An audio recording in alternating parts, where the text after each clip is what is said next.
travaille toute la journée avec des surlunettes que je mets par-dessus, donc mes lunettes de vieux, qui sont des lunettes qui me permettent de voir du relief sur mon écran. En quoi ça consiste, le relief? À montrer une image différente à l'œil droit et à l'œil gauche, c'est la raison d'être des lunettes, pour que le cerveau soit capable, en détectant des petites différences dans l'image, de déduire la distance des objets. Et il y a plusieurs façons de faire ça. C'est assez difficile avec des caméras réelles de filmer en relief. On est obligé d'utiliser 2 caméras et puis des supports assez gros et compliqués. Et en post-production, c'est très dur. En dessin animé, en image de synthèse, finalement, c'est beaucoup plus facile. En tout cas, la méthode que nous avons choisie, c'est de ne rendre qu'une seule image sur un axe, comme on fait un film habituel. Mais nous, on a une information précieuse qui est donnée par les moteurs de rendu qui créent l'image finale. C'est l'information de distance. En fait, les pixels nous disent je suis de cette couleur-là, donc je brille ou je brille pas, ou je suis jaune ou bleu. Mais ils nous disent aussi je suis à cette distance-là de la caméra.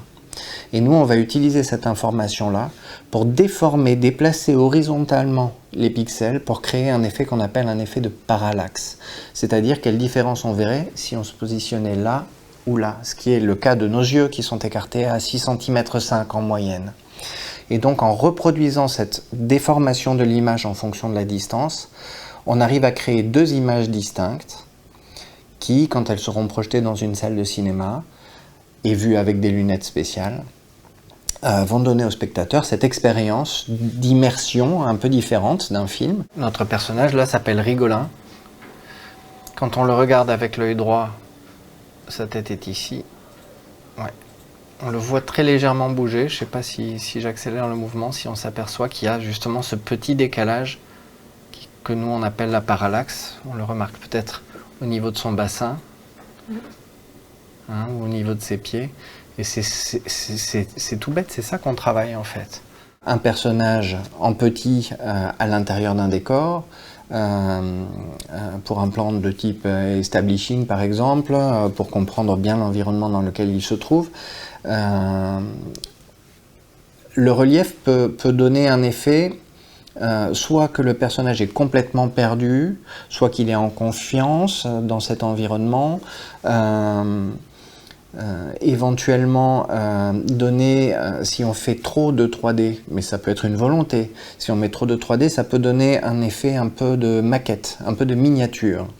Et ça, psychologiquement, c'est pas nécessairement quelque chose que le spectateur va se formuler dans la tête, mais par contre, ça va avoir un impact sur sa psychologie, et c'est ça le langage cinématographique. C'est-à-dire transmettre des informations et des émotions au spectateur sans nécessairement qu'il en prenne conscience.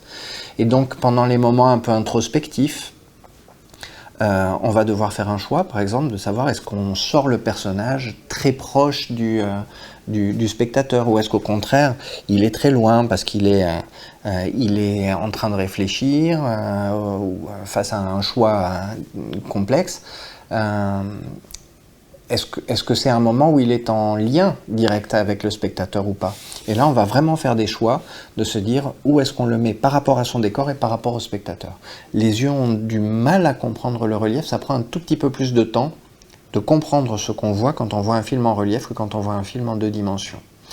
Et ça veut dire que généralement, dans les films qui sont en relief, on évite le surdécoupage, c'est-à-dire des plans très très courts, très saccadés, parce que sinon le cerveau à chaque fois met du temps à reconstruire l'image en relief, et donc ça peut faire partie des demandes techniques qu'on a nous auprès du réalisateur, et ensuite nous, plus on connaît exactement l'intention du réalisateur, plus on va y être fidèle dans les choix qu'on va faire de positionnement et de dimensionnement de la 3D.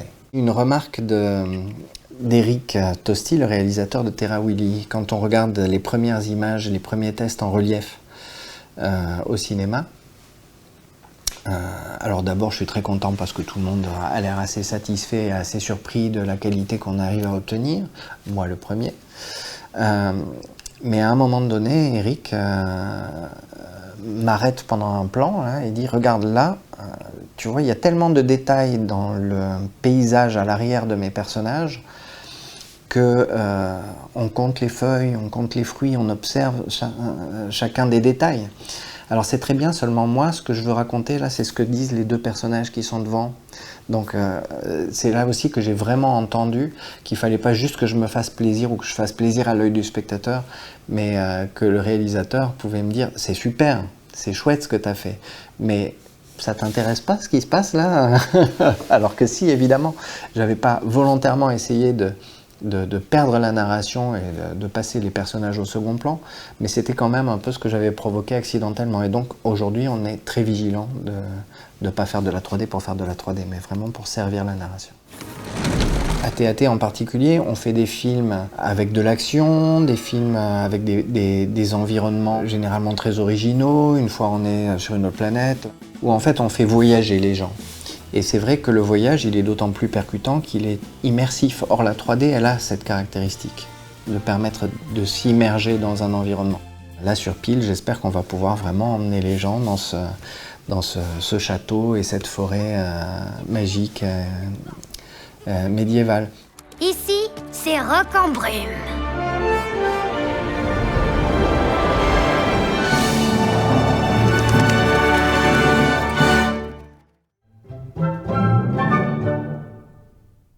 De ne jamais oublier l'art en faisant la technique, mais de se dire que c'est pas parce qu'on est des artistes qu'on doit rester insensible à la technologie, qui justement peut nous permettre d'avoir un nouveau langage, d'accès à de nouveaux outils.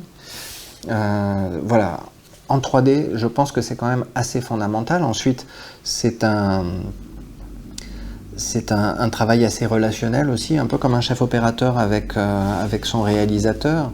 Il faut être à l'écoute, il faut être dans la discussion, et pas seulement avec le réalisateur, mais aussi avec la production. C'est-à-dire, est-ce que vous êtes d'accord pour qu'on fasse cet effort-là? Ça va durer un peu plus longtemps, mais ce sera beaucoup mieux. Donc en fait, il faut négocier. Il faut négocier des nouveaux outils, il faut négocier de la recherche, il faut argumenter, et il faut vraiment donc avoir envie de travailler en équipe et être vraiment quelqu'un qui transmet de l'information. Ensuite, il faut, et c'est peut-être le plus important, percevoir le relief, donc ne pas faire partie des 1%, non, des 10%, je ne sais plus, voilà, je dis plus que des bêtises sur les statistiques, mais il faut voir le relief pour pouvoir en faire. Il faut être assez patient aussi parce qu'on est une toute petite équipe et qu'un film, ça fait environ 1200 plans en moyenne. Moi, j'ai travaillé dans le jeu vidéo, en fait, pendant presque une vingtaine d'années. Voilà, j'ai commencé dans un petit studio qui s'appelait Ubisoft, qui était plus petit que TAT aujourd'hui. Et on a un peu inventé ensemble comment on faisait de la 3D, du jeu, des moteurs de rendu et des moteurs de jeu. On a monté des gros studios et puis aujourd'hui Ubisoft est un gros producteur et éditeur de jeux vidéo. Je les ai quittés il y a un peu moins d'une dizaine d'années pour aller vivre en famille à l'île de la Réunion. Puis ensuite, c'est un projet familial qui nous a ramenés en métropole. C'est moi qui ai orienté Toulouse, pensant que je me retrouverais à travailler chez certains avionneurs et à faire plus que de la technique. Et là, badaboum, je trouve un petit studio qui fait du cinéma, d'animation. Et en plus, le premier film qu'ils font, c'est un film de science-fiction. J'ai réalisé tous mes fantasmes de gamin.